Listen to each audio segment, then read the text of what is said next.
তানজিলা আক্তার বিরল রোগে আক্রান্ত সন্তান আলিফকে নিয়ে লড়াইয়ের মাধ্যমে অনন্য উদাহরণ সৃষ্টি করেছেন তিনি। বিয়ের পর পড়াশোনা চালিয়ে যাওয়ার চ্যালেঞ্জ সামলে তিনি সন্তান জন্মের পর আলিফের জুবার্ট সিনড্রোম রোগ শনাক্ত করেন। থেরাপি ও নিরলস পরিশ্রমের মাধ্যমে ৮ বছর পর হাঁটতে শেখে আলিফ। বর্তমানে সে স্কুলে যায় এবং স্বাবলম্বী হওয়ার চেষ্টা করছে। তানজিলা নিজের পড়াশোনাও বন্ধ করেননি।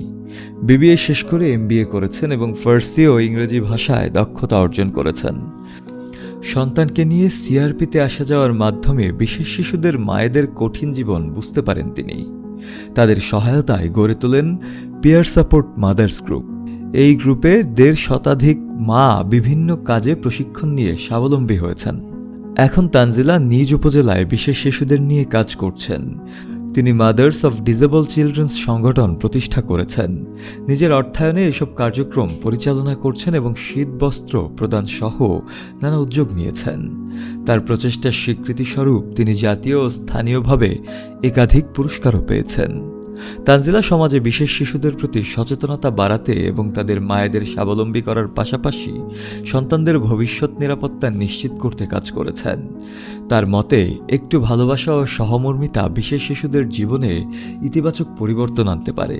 সন্তানদের জন্য লড়ে যাওয়ার অদম্য ইচ্ছে শক্তি তাকে শত মায়ের অনুপ্রেরণা হিসেবে প্রতিষ্ঠিত করেছে।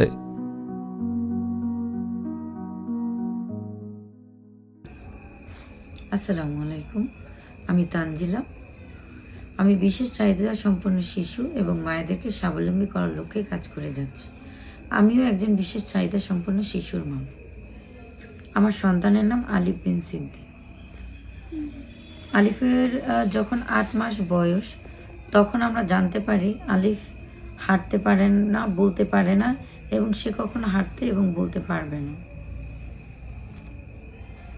যখন ৮ মাসের সময় অন্যান্য স্বাভাবিক বাচ্চারা বুঝতে পারত, আলিফ তখন বুঝতে পারত না। ঠিক তখনই আমরা ডাক্তারের পরামর্শে ঢাকাতে একটা এমআরআই করাই এবং এমআরআই করার পরে ধরা পড়ে আলিফের জুবার্ট সিনড্রোম। তখনকার সময়ে বঙ্গবন্ধু মেডিকেল আলিফকে নিয়ে বোর্ড বসে দেখেছিল যে জুবার্ট সিনড্রোম রোগী বাংলাদেশে একজনই, সেটা আলিফ বিন সিদ্দিক। বঙ্গবন্ধু মেডিকেল এবং নিউরোসায়েন্সে বোর্ড বসে যখন বলেছিল আলিফের জুবার্ট সিনড্রোম, আমরা খুব হতাশ হয়েছিলাম এবং বাহিরের দেশে ওকে দেখানোর পরে তারা বলেছিল আলিফ হয়তো কখনো হাঁটতে পারবে না, কিন্তু ওকে যদি আমরা থেরাপি দিই তাহলে কিছু কালের কণ্ঠ। সেই পরিপ্রেক্ষিতে ২০১৫ সালে আমি মিরপুর সিআরপিতে আলিফকে নিয়ে যাই থেরাপির জন্য এবং ওখানে ১৪ দিন ভর্তি থাকি এবং নিজে থেরাপি সম্বন্ধে ধারণা নিই। ওখানে ১৪ দিন থাকার পরে আমি পুনরায় আমার গ্রামে চলে আসি এবং আলিফকে গ্রামে বসে থেরাপি করাতাম। কিন্তু তারপরে আমরা সন্ধান পাই সাভার সিআরপিতে আরও ভালো চিকিৎসা হবে হয়তোবা।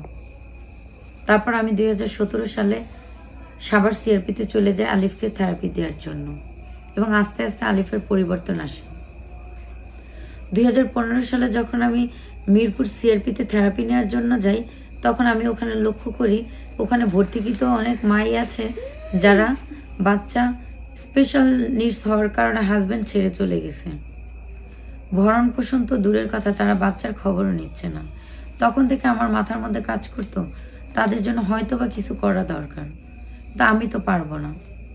কিন্তু যখন আমি ২০১৭ সালে মিরপুর সাভার সিআরপিতে যাই, তখন আমি দেখলাম বিশেষ চাহিদা সম্পন্ন শিশুর মায়েরা কেউ সবজি বিক্রেতা, কেউ কাপড় বিক্রেতা, কেউ দর্জির কাজ করছে এবং কেউ কাজ না পেয়ে মানুষের বাসায় ঝিয়ের কাজ করছে।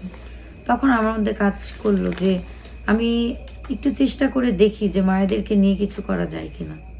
তখন আমি সিআরপির সহযোগিতায় সিআরপি পিয়ার সাপোর্ট ফোরামের সমন্বয়কারী শ্রদ্ধেয় মিজানুর রহমান স্যারের সহযোগিতায় আমরা একটা গ্রুপ তৈরি করি, পিয়ার সাপোর্ট মাদার্স গ্রুপ নামে। শুরুতে আমি একা থাকলেও এখন আমরা অনেক মাস এখানে আছি।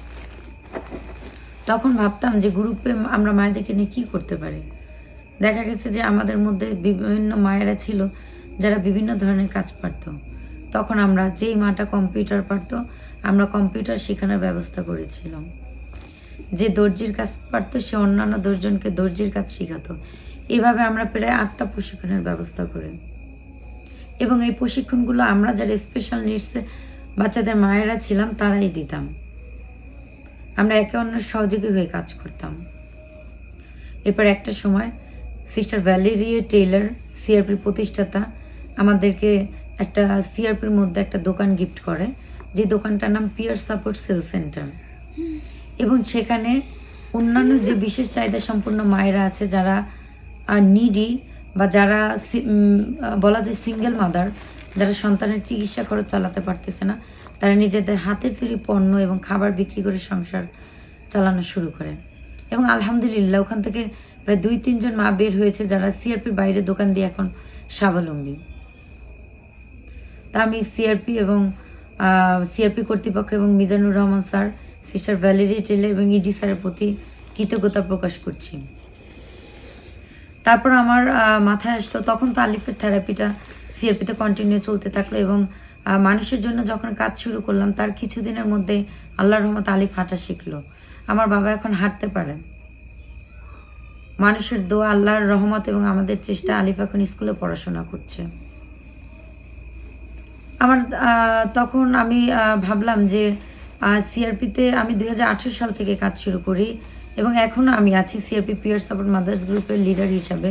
তখন ভাবলাম যে আমার গ্রামেও কিছু করা দরকার, যেহেতু আমি ঢাকামুখী, আমি চাইলেও গ্রামে হয়তো বা কিছু করতে পারবো না, তাহলে আমার গ্রামে চলে আসা উচিত। এর মধ্যে আলিফের টিবি রোগ ধরা পড়ে এবং ওর এখানেই ট্রিটমেন্ট শুরু হয়। তা আমি ঘুরে দেখলাম যে অনেক স্পেশাল বাচ্চার ফ্যামিলি আছে বা ব্যক্তির ফ্যামিলি আছে যারা বাচ্চারা কিভাবে ট্রিটমেন্ট করবে, কিভাবে বাচ্চার থেরাপি নেবে, কিভাবে বাচ্চার ভবিষ্যৎ করবে, সেটা নিয়ে খুব চিন্তিত। সেই পরিপ্রেক্ষিতে আমি আলহামদুলিল্লাহ গত 24 তারিখ আমাদের আনুষ্ঠানিকভাবে উদ্বোধন হয়েছে আমাদের এমডিসি একটা সেবামূলক কার্যক্রম। এখানে এমডিসি মানে হচ্ছে মাদার্স অফ ডিজেবল চিলড্রেন, আর প্রতিবন্ধী শিশুর মায়েরা বা বিশেষ চাহিদা সম্পন্ন শিশুর মায়েরা। আল্লাহর রহমতে আমরা কার্যক্রম শুরু করেছি। ইতিমধ্যে আমরা প্রায় 30 জন বিশেষ ব্যক্তি পরিবারের মধ্যে শীতবস্ত্র বিতরণ করেছি এবং আমরা খুব শীঘ্রই হুইল চেয়ার বিতরণ করব। এভাবে আমাদের কার্যক্রম চলমান হবে এবং আপনারা জেনে খুশি হবেন, আগামী জানুয়ারির 1 তারিখ থেকে আমাদের বিশেষ চাহিদা সম্পন্ন শিশুর মায়েদের প্রশিক্ষণ, যেটা সেলাই প্রশিক্ষণ, সেটা আমরা শুরু করতে যাচ্ছি। আপনাদের সকলের দোয়া কামনা করছি। এবং আমি আমেরিকাতে জোবার সিনড্রোম ফাউন্ডেশন নামে একটা ফাউন্ডেশন আছে, ওইটার সদস্য হিসাবে আছি এবং সাকসেসফুল প্যারেন্টস হিসাবে আমি এবং আমার হাজব্যান্ড আছি। আপনারা অনেকে জানতে চাইবেন যে আমি জোবার সিনড্রোম ফাউন্ডেশনের সাথে কীভাবে জড়িত হলাম। যখন আলিফের জোবার সিনড্রোম ধরা পড়ে তখন আমি গুগলে বা বিভিন্ন সাইটে আস্তে আস্তে করো জোবার সিনড্রোম লিখে সার্চ দিতাম। একটা সময় জোবার সিনড্রোম ফাউন্ডেশন নামে একটা গ্রুপ ফেসবুকে আমার সামনে চলে আসে এবং আস্তে আস্তে আমরা কার্যক্রম শুরু করি। তো আমার জন্য সবাই দোয়া করবেন। আমার যেই লক্ষ্য, আমি 2টো লক্ষ্য নিয়ে কাজ করছি। একটা হচ্ছে বিশেষ চাহিদা সম্পন্ন শিশু এবং মায়েদেরকে স্বাবলম্বী করা এবং আরেকটা হচ্ছে পিতামাতার অবর্তমান সন্তানের নিরাপদ স্থান, যেখানে আমি এমন একটা স্থান গড়ে রেখে যেতে চাই যেখানে আমাদের বিশেষ সন্তানরা ভালো থাকবে, ভালো চিকিৎসা পাবে, ভালো বাসস্থান পাবে। এটাই আমার ভবিষ্যৎ চিন্তা। আপনারা সকল দোয়া করবেন। আসসালামু আলাইকুম, ধন্যবাদ সকলকে। আলিফ সালাম দাও সবাইকে। হ্যাঁ সালাম দাও, জিজ্ঞেস করো ভালো আছেন? ভালো তো। তোমার নাম কি? আমার নাম আলিফ। ধন্যবাদ সকলকে। আসসালামু আলাইকুম।